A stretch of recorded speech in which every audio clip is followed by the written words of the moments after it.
If you're looking to create, grow, and sustain your wealth, download and subscribe to the Pain Points of Wealth podcast at BeBullish.com with Bob, Ryan, and Chris Payne. It's your podcast for market insights, money tips, and real talk on the economy. Download and subscribe at BeBullish.com. That's Julie Menon right there, the Speaker of the City Council. She's been on this show. She's been urged never to come back. Just some numbers for you, just in case people try to equivocate. And, of course, no bias and no bigotry is good, none. But the numbers for hate crimes towards the Muslim community, about 3%. The numbers for hate crimes directed at Jewish people, anti-Semitism, make up about 60%, 60, of the hate crimes in this city. So just some numbers. You can do what you want with them. Joe Borelli, again, was a big shot with the city council, the leader. And now he has his own lobby firm. But you see Joe all the time on television. He's on this station quite a bit because he's smart and he's great. Joe Borelli, welcome back to Sid and Friends in the Morning, buddy. How are you? Good morning, Sid. And you're mentioning anti-Semitism as they relate to reportable hate crimes, which is a different level of speech, right? A different level of aggressive speech and violent speech, right? Think about how many instances of anti-Semitism are protected by the First Amendment, right? We have to compare apples to apples. Anti-Semitism is often protected by the same First Amendment that protects Vicky Palladino from saying things that other people might find abhorrent or whatever. That's the level playing field we should be dealing with. Are you saying that it's okay? I'm kidding. No, you're right. I mean, based on the rules of this, you happen to be right, and that's Vicky's fight in this, and that's what her lawyer is probably telling her right now, and that's what people like Frank Morano were putting out there yesterday. So I would imagine from what you just said that you are in complete support of Vicky Palladino here. Yeah, and look, Vicky and I, when I was minority leader, I had the courtesy and decency to just weigh in with her. If I thought something that she says wasn't necessarily productive, and we have that relationship. What I never, ever, ever did was say, don't say something. Do not say this, or you're not permitted to say this. And certainly it shouldn't be the city council. Look, members of Congress have the speech or debate clause, right? Basically, a member of Congress is protected from criminal prosecution and civil liability for anything they say on the floor in Congress. That's given to them because we expect the people we elect to be able to speak freely about any single topic. That's all Vicky was doing. Whether you like her comments or not, she was speaking her mind. She was leveraging an opinion. She was laying an opinion on. And unfortunately, the worst the city council should be able to do is call her names or tell people how bad she is in response to this. That's kind of the relationship Vicky has had with another member, Chiosei. I'm sure you know Chiosei. He also says very controversial things. He says very controversial things against Vicky Palladino, but neither of those two people are really saying, I hope the other person is silenced. I mean, maybe they say it privately, but they certainly don't have the ability to silence the other person. That's what the city council is trying to do here. Well, you bring up Chiosei. I don't know this guy from a hole in the wall. I couldn't pick him out of a lineup, nor do I care. I do know that he was one of the many Democrats that came hard after me a couple of days ago. This orchestrated by Mamdani City Hall, the Democrat Party. They came one by one, all of them. And this guy, Chiosei, don't know who he is, called me a racist piece of shizzle on my Twitter. So I blocked him. I couldn't care less. But I also know that he, on the floor, in front of every council member, Osei, on the floor, called President Trump a pedophile. Pedophile. There's no proof, zero proof, that Donald Trump ever engaged in any of that. Zero. And yet he got away with that. No one's looking to censure Osei. So I guess my point is, in the continued double standard that exists in this city, if a Republican says something, whether it's me on radio or Vicky at the city council, the whole city goes berserk. But Democrats, they say whatever they want. Nazi, pedophile. Nobody seems to bat an eye. Nobody seems to bat an eye, Joe. How is that fair? if there's no double standard, there wouldn't be any standard at all, right? Look, that's the reality we live in, where we have elected Democrats to positions of higher power, in this case the speaker or the mayor, et cetera, right? It is on them to not use that power to stifle the free speech of members.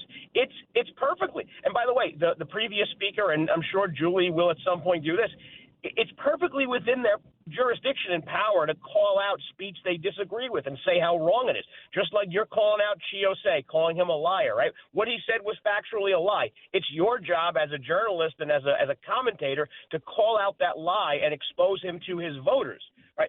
I don't think it hurts him in his district, by the way. No. But the same goes for Vicky. The only boss Vicky has is the 170,000 people who voted overwhelmingly to elect her. And they would have to be living under a rock to not know that Vicky is someone who's not afraid to speak her mind, not afraid to say things that are at times viewed as controversial if that's what she truly believes. And they still elected her. They elected her overwhelming. Look, again, the city council the members can all denounce her. That's fine. That's their right too. But they really shouldn't be imposing penalties on people's speech.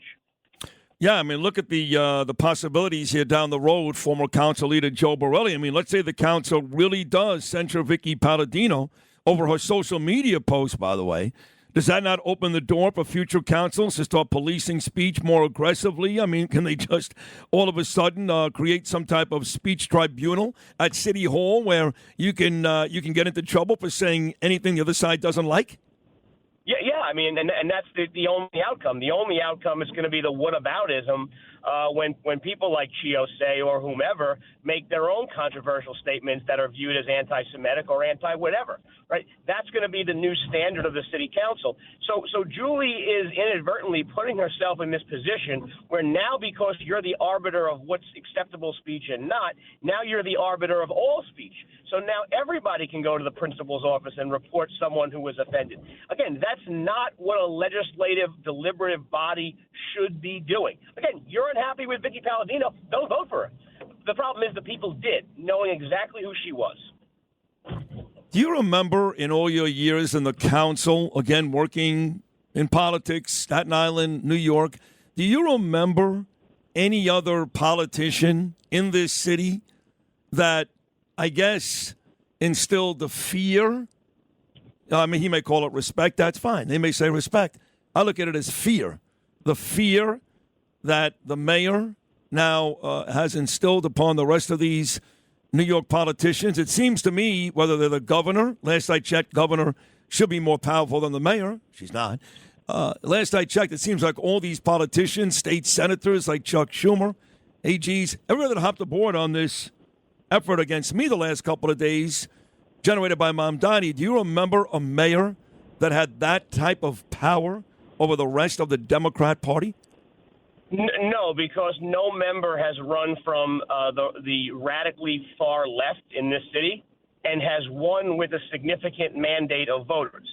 Whether we like it or not, that did actually happen. Zoran Mamdani won a pretty significant victory in the mayoral race. So he is going to leverage that no matter what. And that's exactly what we're seeing play out. Now, you will see the governor, get a couple more beer muscles, I think, now that her lieutenant governor or any real primary threat is eliminated. But the threat that Mamdani has is that he will support people in these lower level races. I was just with an assembly member who I happen to like. He's a young guy, a black man, by the modern standards, a moderate Democrat. He's probably too liberal for you and me, but by normal standards, he's a moderate Democrat. And he was saying, hey, oh my God, I have this DSA challenger against me. 4 years ago, that would have been just an excuse to get matching funds. Now it's a real race because of the mayor's ability to rally these people. Because they look, there was blood in the water and they tasted the meat, right? They saw what they could actually do. So now they're hyper motivated in these lower level races where 1,000 voters, 1,000 motivated DSA members could really change a lot of the legislative makeup of the Democratic conference in Albany and the city council. Now, we've heard some of the rumors of people that may run against Mamdani as he tries to win a second term in 3 years, or 4 years, excuse me. He's only been in office for 2 months, feels longer.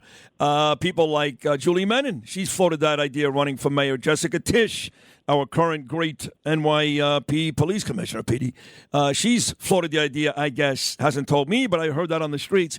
And there was a while there where you said that you may jump in, even last time in the Eric Adams administration. Any designs, any desires, Joe, to possibly run for mayor in 2029? I will never, Sid, I swear to you, I will never run for office again in New York State as long as I live. Now, I'll throw the caveat down there. Will I run for a Collier County, Florida commissioner or, the city of Naples City Council one day in my retirement? Yeah, maybe I'd do something like that. But I wish the people of New York City and state well. I will not be seeking to govern them at any point in my life. Now, why is that? This sounds like you're resentful. It sounds like you're mad. It sounds like you're angry. And you're a nice guy, Joe. You're not like that. So what is the issue that makes you make that very definitive statement? Look, just as a upper middle class guy in Staten Island, it's hard to imagine a future living in New York City. Never mind governing it. So I couldn't commit to even staying here for the once my kids are out of high school. That's really what it comes down to. Look, I gave 20 years to public service. I think I moved the ball downfield on a number of issues. I think I gave the opportunity for alternative voices to be heard. But ultimately, we lost. Right? The ultimate knife in the throat is the election of people like Zohar Mamdani or whomever who are fundamentally different from where I believe. Now that said, there is going to be a pendulum swinging back. This is a political constant. Throughout human history, throughout the history of democracies, pendulums in politics always swing back and forth. So there will be a time in my lifetime and in your lifetime, Sid, when a Republican is governor of New York State. I hope it's this go-around. I hope it is, and I just spoke to Bruce Blakeman last night. If not this time, it'll be in 4 years, and if not that time, it'll be 4 years after that. That is the most significant race I think we can win within the next decade. Let's wrap this up where we started it. Put a nice little bow on this. The great Joe Borelli. Again, you've been through enough council battles over the years to know how these things usually play out. But in the long run, just going after someone like Vicky Palladino, Julie Menin, Osei, the rest of these Democrats inside that council, going after somebody like Vicky Palladino, should say, does that politically strengthen her by making her look more like a martyr for free speech, or does it hurt her? What do you think? I think it only strengthens her. I think now she has a great narrative about something she said, which, again, whether you agree with it or not is moot. But something she said was there was an attempt to stifle her speech, and she gets to bill it up as her speaking on behalf of her constituents and the big bad City Hall people trying to stifle her message. That's how she's going to play it. That's how I would play it if I were her, and it's going to make her more popular, more entrenched. She'll be on TV more. She'll be all these things more. A little controversy never hurts, Sid, as you know. Yeah, I know a little bit. So give me your prediction, Joe Borelli. When it's all said and done, does Vicky get out of this, or do they get her? I think they take Vicky off some nominal committee that she doesn't want to be on anyway. Look, we had an incident where Reverend Ruben Diaz said something that was even objectively, it was pretty homophobic a couple of years ago, and they took him off like the Committee on Equal Rights or some BS like that, right? That's a pretty appropriate, punishment for someone saying something like that. I think she gets one of these slap on the wrist punishments, and we all move forward, and she's only strengthened by it.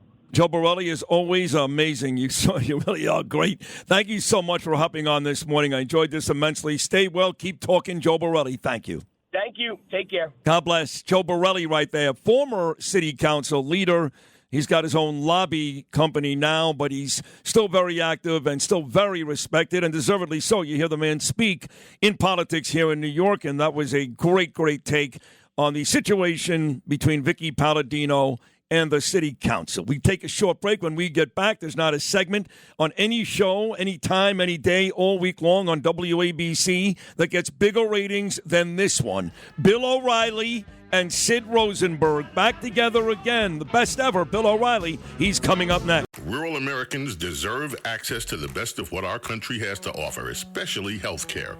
Across every state, every community, America's rural hospitals are the first line of defense, protecting our families, neighbors, and loved ones. No matter where you live, hospital care doesn't clock out. They're there 24 hours a day, 7 days a week, 365 days a year. Each year, America's over 5,000 5,000 hospitals care for millions of patients, providing 24/7 emergency care, delivering babies, cancer treatments, and other life-saving care that patients rely on. Behind every one of those patients are doctors, nurses, and caregivers working tirelessly to keep people healthy and safe. Hospitals are our community's lifelines. They employ our neighbors and keep our families healthy. But now, some in Congress are threatening access to care. Tell Congress, protect patient care to keep America strong. Don't cut rural health care.